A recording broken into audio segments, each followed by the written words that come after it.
अब हम बात करेंगे कि यात्रा करने के जो प्रमुख कारण थे वह क्या थे।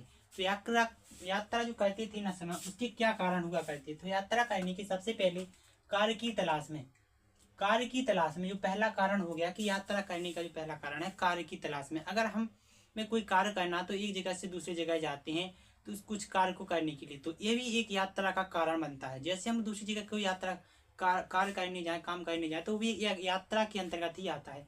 उसी प्रकार से दूसरा है जैसे प्राकृतिक आपदा से बचाव। हम प्राकृतिक आपदा से बचाव करें, जैसे बाढ़ आ जाए, तूफान आ जाए, तो हम एक जगह से दूसरी जगह जाएंगे तो भी एक यात्रा के अंतर्गत आ जाएगा, यात्रा ही करेंगे हम उस तरीके से, तो एक यात्रा का कारण बनता है। ठीक है। उसी प्रकार से व्यापार करना, तो व्यापार करना भी जो कि एक यात्रा के अंतर्गत आता है। जैसे हम व्यापार करेंगे, एक जगह से दूसरी जगह जाएंगे, एक देश से किसी दूसरे देश में व्यापार करेंगे, आदान प्रदान करेंगे कुछ चीज़ों का, तो ये भी एक यात्रा के अंतर्गत ही इसको हम ले सकते हैं। ठीक है, कि यात्रा करना ही एक व्यापार करना के अंतर्गत श्रेणी में आता है। ठीक है। अब बात करें तीर्थयात्रियों के रूप में यात्रा करना।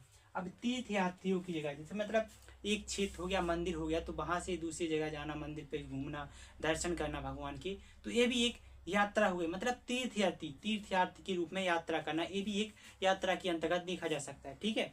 अगला है जो कि हमारा पुरोहित के रूप में यात्रा करना। मतलब पुरोहित, बड़े बड़े विद्वानों के रूप में यात्रा करना। बड़े विद्वान है तो किसी जगह जाएंगे, पूजा पाठ करेंगे पंडित लोग, तो यह भी एक यात्रा के अंतर्गत ही इसको हम देखा जा सकता है कि यात्रा के जो प्रमुख कारण है जो इसी प्रकार से ये है। जैसे कार्य की तलाश में यात्रा करना, कि कार्य करेंगे तो एक जगह से दूसरी जगह तो जाएंगे ही ना, तो एक यात्रा के अंतर्गत आ सकते हैं। ठीक है।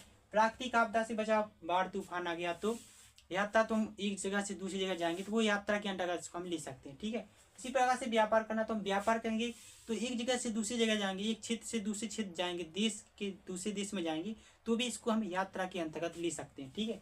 उसी प्रकार से तीर्थयात्री के रूप में यात्रा करना, तीर्थयात्री हो गए तो एक जगह से दूसरी जगह जाते हैं, मंदिर पर जाते हैं, पूजा पाठ करते हैं, जो भी एक यात्रा करते हैं तो इसको हम यात्रा के अंतर्गत ले सकते हैं। ठीक है। उसी प्रकार से पुरोहित के रूप में, विद्वानों के रूप में, पंडित के रूप में यात्रा करना, भाई यात्रा करना, तो हम इसको यात्रा के अंतर्गत ले सकते हैं। जो प्रमुख कारण है यात्रा करने के, जो प्रमुख कारण बताए गए हैं।